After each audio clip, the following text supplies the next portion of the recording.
Shrimati T P Sindhumol, നിങ്ങൾക്കങ്ങനെ അതായത് B J പിക്ക് കേരളത്തിൽ CPM-ഉമായി അത്തരമൊരു താല്പര്യമുണ്ടോ? അതിനിടനില നിൽക്കാൻ വേണ്ടി നിങ്ങൾക്കിവിടെ ദൂതന്മാരുണ്ടോ?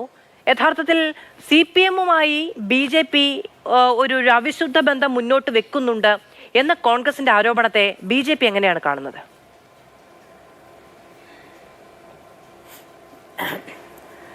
മധു, സത്യത്തിൽ പത്മജ വേണുഗോപാലിൻ്റെ BJP പ്രവേശനം അതോടുകൂടി കേരളത്തിലെ കോൺഗ്രസ് ആകെ തകർന്നിരിക്കുകയാണ്. അതാണ് ഇതിൻ്റെ യഥാർത്ഥ വസ്തുത.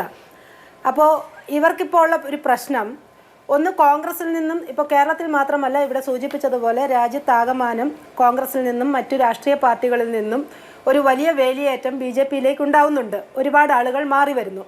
അതിൻ്റെ ഒരു പ്രധാന കാരണം എൻ്റെ പാനലിസ്റ്റുകൾ മനസ്സിലാക്കേണ്ടത്, ഒന്നൊരു രാഷ്ട്രീയ പാർട്ടിയിൽ വെറും ഒരു ആൾക്കൂട്ടം മാത്രം പോരാ, കൃത്യമായ ഒരു ലീഡർഷിപ്പ് വേണം.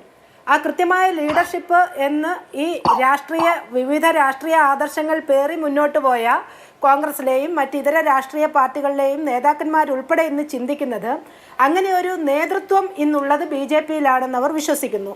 മോദിയുടെ ഗ്യാരണ്ടി എന്ന് പറയുമ്പോൾ ആ മോദിയുടെ ഗ്യാരണ്ടിയിലുള്ള ഗ്യാരണ്ടിയിൽ ഇന്ന് ഇവിടുത്തെ നേതാക്കന്മാർ ഉൾപ്പെടെ വിശ്വസിക്കുന്നു.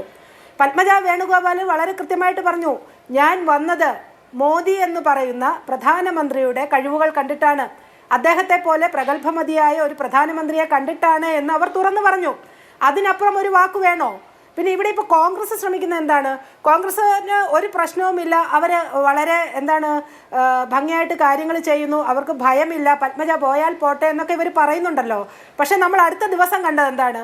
വടകരയിൽ മത്സരിക്കാനിരുന്ന, വടകരയിൽ പ്രചാരണ രംഗത്തേക്ക് സജീവമായി കടന്ന അവിടുത്തെ നിയുക്ത MP അവിടെ നിന്നും വനവാസം അടുത്ത സ്ഥലത്തേക്ക് അദ്ദേഹം എത്തിച്ചേർന്നിരിക്കുകയാണ്. തൃശ്ശൂരിലേക്ക് വന്ന് ഇറങ്ങിക്കഴിഞ്ഞിരിക്കുക.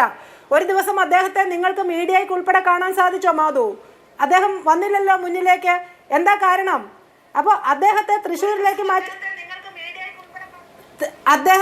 തൃശ്ശൂരിലേക്ക് മാറ്റിയിരിക്കുകയാണ്. അത് തന്നെയാണ് കോൺഗ്രസിന് ഇന്ന് ഈ ആശങ്ക ഉണ്ടായിട്ടുള്ളത്. അതിൻ്റെ പാരമ്യത്തിലാണെന്ന് ഞങ്ങൾ പറയാൻ കാരണം, കേരളത്തിൽ കോൺഗ്രസ് ഇന്ന് നിലയില്ലാ കയത്തിലാണ്. അവരുടെ കയ്യിൽ നിന്നും എല്ലാം വിട്ടുപോയി കഴിഞ്ഞു.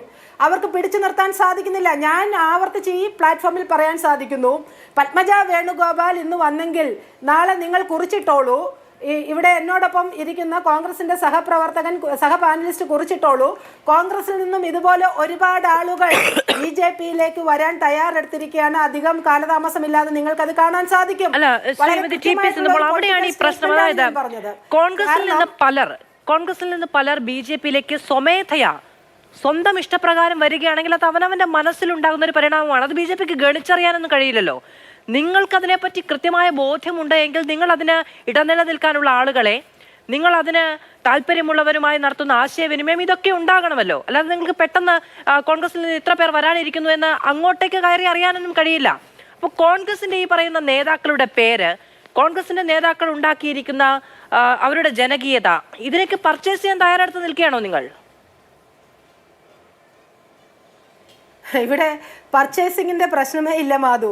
ഞങ്ങൾ എന്തിനാണ് കേരളം പോലെയുള്ള ഒരു സംസ്ഥാനത്ത് ഞങ്ങൾക്ക് ദൂതനെ വെച്ചിട്ട് ഞങ്ങൾ പർച്ചേസ് ചെയ്യേണ്ടത്? ഒരു ഭാഗത്ത് ഞങ്ങളെ ഏതവസരത്തിലും ആക്രമിക്കാൻ തയ്യാറായി നിൽക്കുന്ന ഇടതുപക്ഷം, കമ്മ്യൂണിസ്റ്റ് പാർട്ടി, LDF, മറുഭാഗത്ത് BJP-യിൽ എന്ത് സംഭവിച്ചാലും അതിനെയെല്ലാം ഒന്നെങ്കിൽ LDF-ലേക്ക് അല്ലെങ്കിൽ UDF-ലേക്ക് പരസ്പരം ചാരിക്കൊണ്ട് യുദ്ധം ചെയ്യാനായിട്ട് നിൽക്കുന്ന ഇവിടുത്തെ പ്രതിപക്ഷം, VD സതീശന്റെ പാർട്ടി, സുധാകരന്റെ പാർട്ടി. ഇവരുടെ വക്കാലത്ത് ഞങ്ങൾക്ക് എന്തിനാണ്? ഇവരുടെ വക്കാലത്ത് ഞങ്ങൾ സ്വീകരിക്കുമെന്നാണോ നിങ്ങൾ വിചാരിച്ചിരിക്കുന്നത്? ബെഹ്റയുടെ വക്കാലത്ത് എന്തിനാണ് ഞങ്ങൾക്ക്?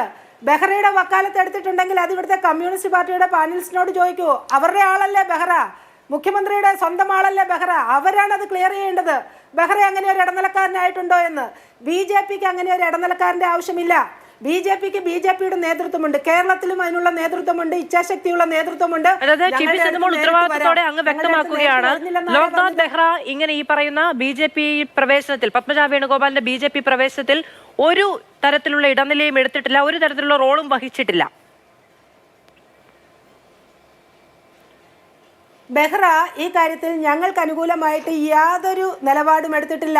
വളരെ വ്യക്തമായിട്ട് പറയുന്നു ബെഹ്റ. ഞാൻ പറഞ്ഞ പോലെ ആദ്യം പറഞ്ഞതുപോലെ ഇവിടുത്തെ മുഖ്യമന്ത്രിയുടെ സ്വന്തം ആളാണ്.